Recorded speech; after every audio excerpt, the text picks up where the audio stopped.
Hello everyone, कैसे हैं आप लोग। आज हम शुरू करेंगे स्पेशल रिलीफ एक्ट और बहुत ही इंटरेस्टिंग एक्ट है। तो आइए शुरू करते हैं स्पेशल रिलीफ एक्ट। देखिए, स्पेशल रिलीफ एक्ट 1963 को हम पढ़ते हैं और इस एक्ट को सबसे पहले बताया गया था 1877 में। तो SRA यानी कि स्पेशल रिलीफ एक्ट जो है वो बनकर रेडी हुआ था 1877 में, और उसके बाद में इसको जो है चेंज कर दिया गया।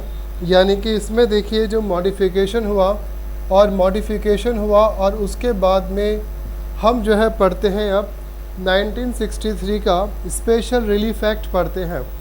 देखिए, इसमें हम पढ़ेंगे एक्ट नंबर 47 ऑफ 1963, यानी कि 1963 का एक्ट नंबर 47 जो है हम उसको पढ़ते हैं। अब देखिए, ये जो स्पेशल रिलीफ एक्ट है ये जो है इसका इनेक्टमेंट यानी कि इसका एक्सेंट जो है वो कब हुआ था, यानी कि राष्ट्रपति की अनुमति, प्रेसिडेंट की अनुमति से कब मिली थी। इसे मिली थी 13 दिसंबर 1963 को। जी हाँ, राष्ट्रपति ने इसे जो है अनुमोदित किया था 13 दिसंबर 1963 को। और यहाँ पर इसका कमेंसमेंट यानी कि इसका इनेक्टमेंट डेट जो है, यानी कि जिस दिन ये लागू हुआ था उसे हम बोलते हैं 1 मार्च 1964, यानी कि 1 मार्च 1964। RJS प्रीलिम्स ऑब्जेक्टिव पेपर्स के लिए बहुत ही इम्पॉर्टेंट क्वेश्चंस है और अदर जुडिशियल्स एग्ज़ाम्स में कई बार पूछा गया है कि SRA का इन्फोर्समेंट डेट क्या है। आपको याद रखना है 1 मार्च 1964, और इसका इनेक्टमेंट यानी कि इसका एसेंट कब हुआ था 13 दिसंबर 1963 को। अब देखिए, हम जब बात करते हैं कि SRA जो है वो कहाँ पे एप्लीकेबल होगा, तो आप ध्यान दीजिएगा। SRA पहले तो क्या था, except of Jammu and Kashmir में एप्लीकेबल था, यानी कि जम्मू एंड कश्मीर के अलावा पूरे भारत में एप्लीकेबल था। लेकिन हम जब बात करते हैं 31 अक्टूबर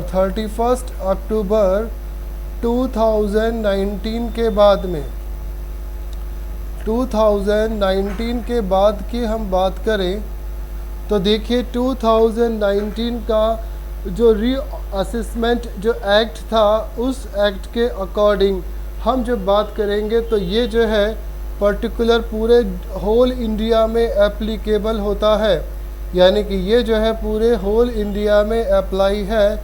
as well as Jammu and Kashmir में भी एप्लीकेबल होता है।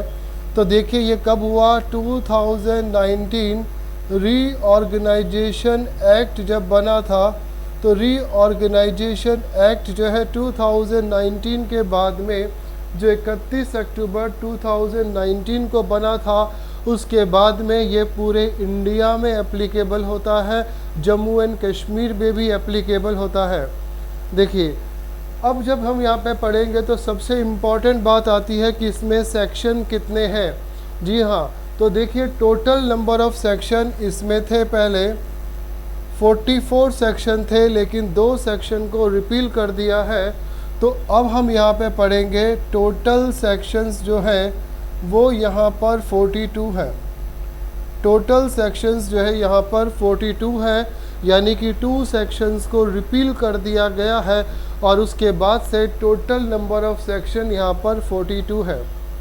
अब देखिए, स्पेशल रिलीफ एक्ट को हम पढ़ेंगे कॉन्ट्रैक्ट को लेकर।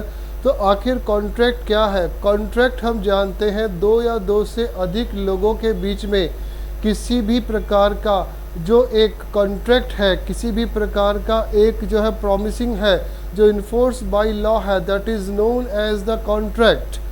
अब देखिए, कॉन्ट्रैक्ट में क्या होता है कि जब भी कॉन्ट्रैक्ट होता है तो कॉन्ट्रैक्ट जो होगा यहाँ पर अगर मान लीजिए ब्रीच ऑफ कॉन्ट्रैक्ट होता है तो ब्रीच ऑफ कॉन्ट्रैक्ट होने पर जो है लॉ एप्लीकेबल होता है, और अगर ब्रीच ऑफ कॉन्ट्रैक्ट होगा तो इसका मतलब है कि हमारे सिविल राइट्स का वायलेशन होता है।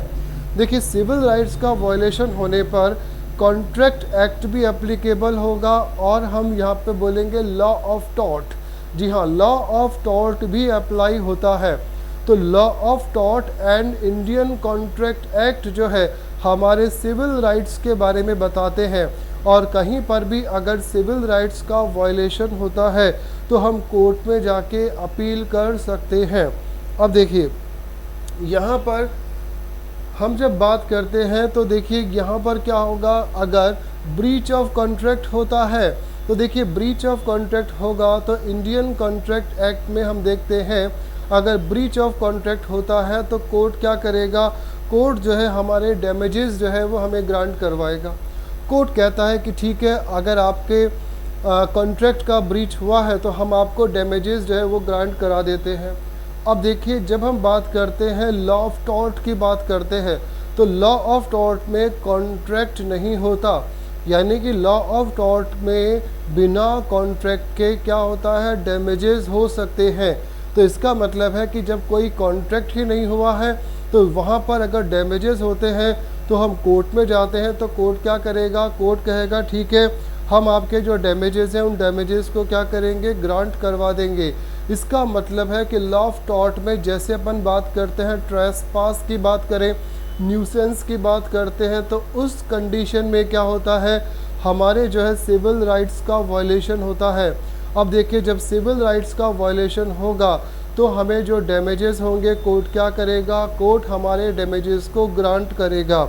अब देखिए यहाँ पर हम देखते हैं कि जब कंपनसेशन और डैमेजेस की बात करते हैं, जब जो है कॉन्ट्रैक्ट ब्रीच होता है तो जब कॉन्ट्रैक्ट ब्रीच होगा तो हम कोर्ट में जाएंगे, कोर्ट में सूट फाइल करेंगे और कोर्ट में हमें क्या दिलाएगा, कंपनसेशन दिलाता है या डैमेजेस जो है वो दिलाएगा।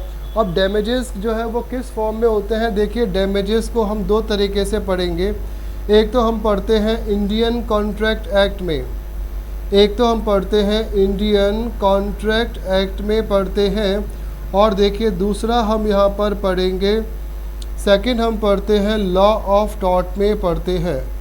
अब लॉ ऑफ टॉर्ट जो है वो किस तरीके से है, तो देखिए लॉ ऑफ टॉर्ट जो है वो हमें बताता है कि ज़रूरी नहीं है लॉ ऑफ टॉर्ट में कि कॉन्ट्रैक्ट हो, यानी कि बिना कॉन्ट्रैक्ट के भी हमें जो है डैमेजेस जो है हो सकते हैं। और यहाँ पर ज़रूरी नहीं है कि यहाँ पर क्या होगा, कॉन्ट्रैक्ट होगा।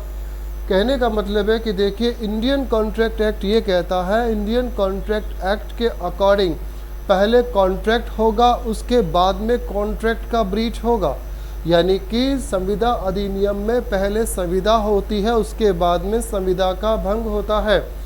तो कहने का मतलब है, लेकिन लॉ ऑफ टॉर्ट की अगर हम बात करें तो देखिए लॉ ऑफ टॉर्ट में कभी भी ऐसा नहीं होगा कि पहले कॉन्ट्रैक्ट होगा उसके बाद में ब्रीच ऑफ कॉन्ट्रैक्ट होगा, यानी कि लॉ ऑफ टॉर्ट में बिना कॉन्ट्रैक्ट के भी, यानी कि बिना किसी कॉन्ट्रैक्ट के भी जो है क्या हो सकता है, डैमेजेस हो सकते हैं, यानी कि ब्रीच हो सकता है। जो इस तरीके से क्या होगा कि यहाँ पर क्या होगा कि ज़रूरी नहीं है कि लॉ ऑफ टॉर्ट में दो पार्टीज़ के बीच में कॉन्ट्रैक्ट हो और जो कॉन्ट्रैक्ट हो उसके बाद में राइट्स का वायलेशन हो। तो कहने का मतलब क्या होता है कि अगर राइट्स का वायलेशन हो रहा है लॉ ऑफ टॉर्ट में और कॉन्ट्रैक्ट नहीं किया गया है तो हम जो है कोर्ट में जाकर सूट फाइल कर सकते हैं, जैसे ट्रेसपास और न्यूसेंस के केसेस में जो है वो देखा जाता है। और कोर्ट हमें क्या दिलाएगा, सिविल रेमेडी जो है वो दिलाएगा। हम जो है क्या करेंगे, सिविल रेमेडी जो है उसके लिए कोर्ट में जाके अपील कर सकते हैं। अब देखिए जब हम बात करते हैं इंडियन कॉन्ट्रैक्ट एक्ट की बात करेंगे, लॉ ऑफ टॉर्ट की बात करेंगे, तो ये दोनों ही एक्ट जो होते हैं ये हमारे जो है सिविल राइट्स की बात करते हैं। ध्यान दीजिएगा, law of tort and Indian contract act जो है ये दोनों ही हमारे सिविल राइट्स की बात करते हैं, यानी कि अगर कहीं पर भी सिविल राइट्स का वायलेशन होता है तो यहाँ पर कोर्ट क्या करेगा, कोर्ट हमें कंपनसेशन या डैमेजेस जो है वो दिलाएगा।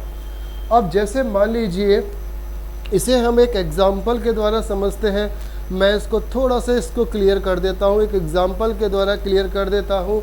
जैसे मान लीजिए मैं यहाँ पर बोलता हूँ कि मेरे जो है नाना जी हैं, फॉर एग्ज़ाम्पल जैसे देखिए मेरे नाना हैं और मेरे नाना की कोई भी प्रॉपर्टी है, देखिए मेरे नाना है और मेरे नाना की यहाँ पर मान लेते हैं कि कोई भी एक क्या है, प्रॉपर्टी है। अब ये देखिए, ये जो प्रॉपर्टी है, ये प्रॉपर्टी मान लीजिए किसी भी एक्स नाम के पर्सन के पास है। कहने का मतलब है कि ये जो पर्सन है ये क्या करता है, इसका टाइटल रखता है। यानी कि मेरे नाना की कोई प्रॉपर्टी है और उस प्रॉपर्टी में मेरा बचपन बीता है। यानी कि जब भी छुट्टियां होती थी मैं नाना के घर जाता था। मेरी मेमोरीज़, मेरे इमोशंस, मेरी फीलिंग्स उस प्रॉपर्टी के साथ में अटैच है। मेरी यादें उस प्रॉपर्टी के साथ में अटैच है। अब देखिए यहाँ पर ये जो प्रॉपर्टी है ये कैसी है, ये इमूवेबल प्रॉपर्टी है। ये जो प्रॉपर्टी है ये कैसी है, इमूवेबल प्रॉपर्टी है। अब देखिए ये जो प्रॉपर्टी है एक्स नाम के पर्सन के पास है, जो इस प्रॉपर्टी का टाइटल जो है वो रखता है। यानी कि इसका पोजेसन जो है एक्स नाम के व्यक्ति के पास में है। और ये देखिए मैं हूँ यानी कि आई। अब मैं क्या करता हूँ, मैं इस एक्स से कांटेक्ट करता हूँ। मैं एक्स के पास जाता हूँ और मैं कहता हूँ कि आप ये प्रॉपर्टी मुझे दे दीजिए और इसके बदले जो भी आप मुझसे डिमांड करेंगे वो अमाउंट मैं आपको देने के लिए रेडी हूँ। एक्स जो है वो एग्री हो जाता है और मैं यहाँ पर 50 लाख रुपए यानी कि मैं जो है वो 50 लाख रुपीज़ जो है वो एक्स को देने का प्रॉमिस करता हूँ एज एन एडवांस। तो मैंने क्या किया, उस प्रॉपर्टी के लिए 50 लाख रुपए एज एन एडवांस जो है वो एक्स को दे दिए और एक्स ने मुझे प्रॉमिस किया कि वो मुझे इस प्रॉपर्टी को दे देगा। अब जो है एक निर्धारित डेट को, एक डिसाइडेड डेट को जब मैं एक्स के पास जाता हूँ तो एक्स जो है इस प्रॉपर्टी को मुझे देने से मना कर देता है और मुझे देने से बिल्कुल मना कर देता है और किसी भी तरीके से मुझसे बात नहीं करता है। उस कंडीशन में मैं जो है कोर्ट के पास जाऊंगा। अब देखिए जब मैं कोर्ट के पास जाता हूं तो कोर्ट कहेगा कि जी आपके यहाँ पे सिविल राइट्स का वायलेशन हुआ है। बिल्कुल, तो हम क्या करते हैं, आपको डैमेजेस दिला देते हैं। कोर्ट ने मुझे कहा कि वो मुझे डैमेजेस दिला देगा, लेकिन मैं कोर्ट को कहता हूँ कि सर यहाँ जो है डैमेजेस मेरे लिए फुलफिल नहीं है। यानी कि एडिक्वेट जो रिलीफ है वो मुझे नहीं मिलेगा। तो डैमेजेस जो है वो मेरा एडिक्वेट रिलीफ नहीं है, क्योंकि इस प्रॉपर्टी के साथ में मेरी कुछ यादें जो है वो जुड़ी हुई है। तो इस कंडीशन में क्या होगा, इस कंडीशन में मुझे कंपनसेशन और डैमेजेस जो है वो नहीं चाहिए। तो अब क्या करेगा कोर्ट मुझे जो है वो स्पेशल रिलीफ जो है वो दिलाएगा और कोर्ट कहेगा जी अब आपको हम स्पेशल रिलीफ दिलाते हैं। कोर्ट उस कंडीशन में मुझे देखिए क्या दिलाएगा, स्पेशल रिलीफ जो है वो दिलाएगा। मैं जो है कोर्ट के पास में जाऊंगा, कोर्ट से बोलूँगा, मैं कोर्ट के पास जाता हूं और कोर्ट मुझे क्या करेगा, कोर्ट यहाँ पर कहेगा कि ठीक है अगर डैमेजेस जो हैं वो यहाँ पर एडिक्वेट रिलीफ नहीं है तो हम यहाँ पर ये करेंगे। तो यहाँ पर कोर्ट देखिए क्या करेगा, कोर्ट जो है ऑर्डर देगा, किसे, एक्स को ऑर्डर देगा कि वो इस कॉन्ट्रैक्ट को, जो कॉन्ट्रैक्ट पहले हुआ है उसे एज इट इज़ रखे और यहाँ पर कोर्ट जो है मुझे जो है इसका पोजेसन जो है वो दे देगा। यानी कि जो कॉन्ट्रैक्ट मेरे और एक्स के बीच पहले हुआ था वो कॉन्ट्रैक्ट एज इट इज़ रहेगा, उस कॉन्ट्रैक्ट को ब्रीच नहीं किया जाएगा और यहाँ पर अब पोजेसन के राइट जो है एक्स से मेरे पास में आ जाएंगे, जो हम लोगों ने यानी कि एक्स ने और मैंने पहले कॉन्ट्रैक्ट किया था। तो यहाँ पर देखिए क्या होता है कि जब डैमेजेस जो है एडिक्वेट रिलीफ नहीं होता तो हम यहाँ पर बात करते हैं स्पेशल रिलीफ की बात करते हैं। देखिए स्पेशल रिलीफ का प्रोविज़न जो है वो कब होगा, जब यहाँ पर हम बात करेंगे सिविल राइट्स की बात करते हैं, हम जो है बात करेंगे सिविल राइट्स की बात करेंगे तो जो है यहाँ पर स्पेशल रिलीफ का प्रोविज़न होगा। इसका मतलब है कि यहाँ पर पीनल लॉ एप्लीकेबल नहीं होता, यानी कि यहाँ पर क्या होगा, क्रिमिनल लॉ या पीनल लॉ जो है वो एप्लीकेबल नहीं होता। यानी कि स्पेशल रिलीफ एक्ट में कहीं पर भी पीनल लॉ जो है वो एप्लीकेबल नहीं होगा। केवल यदि सिविल राइट्स का वायलेशन होता है और सिविल राइट्स का वायलेशन होगा तो यहाँ पर हम क्या करेंगे, स्पेशल रिलीफ की डिमांड करेंगे। और स्पेशल रिलीफ जो है वो कब मिलेगा, यदि मान लीजिए ब्रीच ऑफ कॉन्ट्रैक्ट होता है, यानी कि दो लोगों के बीच में अगर कॉन्ट्रैक्ट हुआ है वो ब्रीच हो जाता है, तो वहाँ पर कोर्ट क्या दिलाएगा, या तो डैमेजेस दिलाएगा। और यदि डैमेजेस जो है वो सफिशिएंट नहीं है, कोर्ट को लगता है कि यहाँ पर डैमेजेस या कंपनसेशन जो है वो एडिक्वेट रिलीफ नहीं है, तो उस कंडीशन में कोर्ट जो है वो क्या करेगा, स्पेशल रिलीफ दिलाएगा। जी हाँ, अब स्पेशल रिलीफ का मतलब है कि यहाँ पर कोर्ट क्या करेगा, कोर्ट जो है जो कॉन्ट्रैक्ट हुआ था उस कॉन्ट्रैक्ट को एज इट इज़ रखेगा और उस कॉन्ट्रैक्ट की जो जो कंडीशंस थी उसको फुलफ़िल करवाएगा, यानी कि फुलफिलमेंट ऑफ कॉन्ट्रैक्ट जो है वो होगा। अब देखिए यहाँ पर हम बोलते हैं डिस्क्रिशन ऑफ कोर्ट, यानी कि ये जो है डिपेंड करेगा कोर्ट की डिस्क्रिशन के ऊपर। यानी कि कोर्ट जो है, अगर कोर्ट को लगता है कि हाँ वास्तव में कंपनसेशन या डैमेजेस जो है वो प्रॉपर रिलीफ नहीं है, क्योंकि यहाँ पर आपके इमोशंस की बात है, लेकिन कोर्ट जो है कहीं पर भी किसी भी व्यक्ति के इमोशंस या फीलिंग्स को लेके बाउंड नहीं है, क्योंकि कोर्ट यहाँ पर इमोशंस से नहीं काम करता है। कोर्ट यहाँ पर देखेगा कि यदि रियलिटी में आपके सिविल राइट्स का वायलेशन हुआ है और यहाँ पर डैमेजेस जो है वो सफिशिएंट नहीं है, तो ये जो है क्या होगा, डिस्क्रिशन ऑफ कोर्ट के ऊपर डिपेंड करेगा, कोर्ट के डिस्क्रिशन के ऊपर डिपेंड करेगा कि वो यहाँ पर आपको स्पेशल रिलीफ दिलाएगा। और स्पेशल रिलीफ में कोर्ट आपको जो भी आपके डैमेजेस हैं, जो भी आपके कंपनसेशन है, उसके बदले जो कॉन्ट्रैक्ट हुआ था उस कॉन्ट्रैक्ट को एज इट इज़ रखेगा। अब देखिए यहाँ पर ये कब एप्लीकेबल होता है, एप्लीकेबल होगा only for enforcing individual civil rights. देखिए अगर मान लीजिए सिविल राइट्स का वायलेशन होता है तो केवल और केवल उस कंडीशन में स्पेशल रिलीफ एक्ट जो है वो एप्लीकेबल होगा। यानी कि कोर्ट जो है हमें स्पेशल रिलीफ कब दिलाएगा, यदि हमारे सिविल राइट्स का वायलेशन होता है। इसका मतलब है कि इसकी कंडीशन बिल्कुल कैसी चलेगी, जैसे कि हम यहाँ पर बात करेंगे सिविल लॉ की बात करेंगे, तो इसका मतलब है कि यहाँ पर एप्लीकेबल होगा, सिविल लॉ एप्लीकेबल होता है। इसका मतलब है कि यहाँ पर क्रिमिनल लॉ जो है वो एप्लीकेबल नहीं होगा। तो यहाँ पर देखिए पीनल लॉ या क्रिमिनल लॉ एप्लीकेबल नहीं होता, बल्कि यहाँ पर क्या होगा, सिविल लॉ एप्लीकेबल होगा, क्योंकि यहाँ पर देखिए वायलेशन हुआ है, वायलेशन ऑफ सिविल राइट्स होता है। देखिए वायलेशन ऑफ सिविल राइट्स होता है, यानी कि किसी के सिविल राइट्स का जब वायलेशन होगा उस कंडीशन में ही कोर्ट हमें क्या दिलाएगा, स्पेशल रिलीफ जो है वो दिलाता है। अब देखिए यहाँ पर एक और कंडीशन है, वो है टू बी ब्रीच्ड।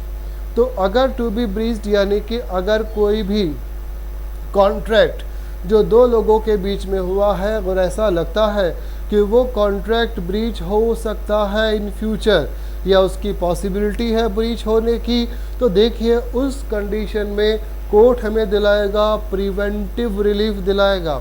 अब देखिए प्रिवेंटिव रिलीफ क्या होता है उसको हम थोड़ा समझते हैं।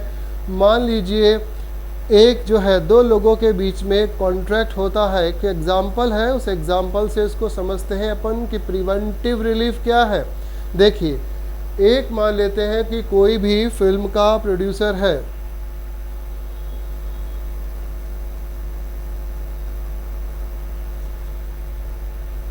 देखिए मान लीजिए एक फिल्म का प्रोड्यूसर है और फिल्म का प्रोड्यूसर जो है, एक फिल्म का प्रोड्यूसर है और फिल्म के प्रोड्यूसर ने, देखिए एक फिल्म का प्रोड्यूसर है और फिल्म के प्रोड्यूसर ने फिल्म में काम करने के लिए एक्टर और जो एक्ट्रेस है उनसे एक प्रकार का कॉन्ट्रैक्ट किया कि वो जो है इसकी मूवीज़ में काम करेंगे, यानी कि फिल्म प्रोड्यूसर ने एक्टर और एक्ट्रेस के साथ में एक कॉन्ट्रैक्ट किया कि वो दोनों इसकी फिल्म में काम करेंगे और इसकी फ़िल्म को कंप्लीट करेंगे, इनके बीच में कॉन्ट्रैक्ट हुआ है। अब यदि मान लीजिए एक्टर तो फिल्म को पूरी करता है, फिल्म में काम करता है, कहीं कोई प्रॉब्लम नहीं है, कॉन्ट्रैक्ट जैसा हुआ वैसा कॉन्ट्रैक्ट फुलफिलमेंट हो रहा है, कॉन्ट्रैक्ट ब्रीच नहीं हुआ। लेकिन यहाँ पर मान लीजिए एक्ट्रेस जो है वो क्या करती है, वो आधी फिल्म में काम करती है, लेकिन फिल्म के बीचों बीच, यानी कि जब फिल्म आधी बन चुकी होती है उसके बाद में उसमें काम करने से मना कर देती है और यहाँ पर वो क्या कर देती है, ब्रीच ऑफ कॉन्ट्रैक्ट करती है।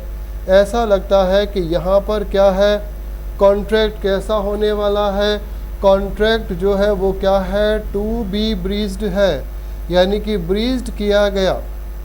कॉन्ट्रैक्ट क्या हो गया, टू बी ब्रीज्ड है, यानी कि उसने काम करने से मना कर दिया। तो जब उसने काम करने से मना कर दिया तो कॉन्ट्रैक्ट कैसा हो गया, टू बी ब्रीज्ड हो गया। अब देखिए उस कंडीशन में ये जो फिल्म का प्रोड्यूसर है ये जाएगा कोर्ट के पास में, ये जो है कोर्ट के पास में जाता है और कोर्ट के पास में जाकर जो है वो सूट फाइल करता है। अब उस कंडीशन में क्या होता है, कोर्ट जो है वो इस फिल्म प्रोड्यूसर को कहता है कि ठीक है हम आपको जो है डैमेजेस दिला देते हैं, लेकिन फिल्म का प्रोड्यूसर कहता है कि साहब यहाँ पर डैमेजेस मेरे लिए फुलफिल नहीं है, मेरे लिए एडिक्वेट रिलीफ नहीं है डैमेजेस। तो यहाँ पर देखिए कोर्ट जो है वो किसी भी फिल्म एक्ट्रेस को बाउंड नहीं कर सकता काम करने के लिए मूवीज़ में। क्योंकि यहाँ पर क्या होता है कि एक्टर या एक्ट्रेस जो होते हैं वो जब भी किसी मूवीज़ में, थिएटर में, कहीं पर भी काम करते हैं तो वो अपनी कला का प्रदर्शन करते हैं और ये एक इंडिपेंडेंट आर्ट होता है और कोर्ट किसी भी आर्टिस्ट को बाउंड नहीं कर सकता कि वो जो है फिल्म में काम करे। हाँ, यहाँ पर जो है जब फिल्म का प्रोड्यूसर जो है वो कोर्ट से कहता है कि साहब मुझे डैमेजेस नहीं चाहिए, क्योंकि डैमेजेस जो है यहाँ पर क्या होगा, मेरे लिए प्रॉपर रिलीफ नहीं होगा, एडिक्वेट रिलीफ नहीं होगा। उस कंडीशन में देखिए क्या होगा, उस कंडीशन में कोर्ट जो है उस एक्ट्रेस को कहेगा कि आप जो है अब जितना समय आपने इसकी फिल्म में काम किया था, अब आप जो है उतना ही टाइम किसी और प्रोड्यूसर की फिल्म में काम नहीं करेंगे। यानी कि यदि आपको कोई ऑफ़र मिलता है या फिर आप जो है जितना समय आपने यहाँ पर इस प्रोड्यूसर को दिया, इस प्रोड्यूसर की फिल्म में दिया, इस प्रोड्यूसर की फिल्म में आपने जितना टाइम दिया उसी टाइम को अब आप जो है और किसी मूवी में नहीं देंगे। इसका मतलब है कि यहाँ पर ये आपको क्या दिया जा रहा है, पनिशमेंट दिया जा रहा है। जी हाँ, कोर्ट ने उस एक्ट्रेस को इस प्रकार से क्या दिया, पनिशमेंट दिया। तो यहाँ पर इसे अपन कहेंगे प्रिवेंटिव रिलीफ कहेंगे। प्रिवेंटिव रिलीफ में कोर्ट क्या कहता है, इंजेक्शन देता है या स्टे ऑर्डर देता है। प्रिवेंटिव रिलीफ में कोर्ट क्या करेगा, इंजेक्शन देगा या फिर कोर्ट स्टे ऑर्डर देगा। तो यहाँ पर कोर्ट ने उस एक्ट्रेस को जितना समय उसने इस फिल्म प्रोड्यूसर की फिल्म में काम किया उतना ही समय जो है वो क्या करेगा, स्टे ऑर्डर देगा कि वो और किसी की फिल्म में काम नहीं करे। तो इसका मतलब है कि यहाँ पर प्रिवेंटिव रिलीफ में जो पनिशमेंट दिया जाएगा वो इंजेक्शन या स्टे ऑर्डर की फॉर्म में दिया जाएगा। तो देखिए ये हम लोगों ने आज की क्लास में स्पेशल रिलीफ एक्ट का एक इंट्रोडक्शन देखा, इसके बारे में समझा। आगे की क्लासेस में हम इसके बारे में और जो है डिटेल्स में स्टडी करेंगे। तब तक के लिए शुक्रिया। अगर आपको चैनल अच्छा लगे तो इसको लाइक करें, सब्सक्राइब करें ताकि आने वाले वीडियोस भी आपको मिलते रहें। Thank you very much.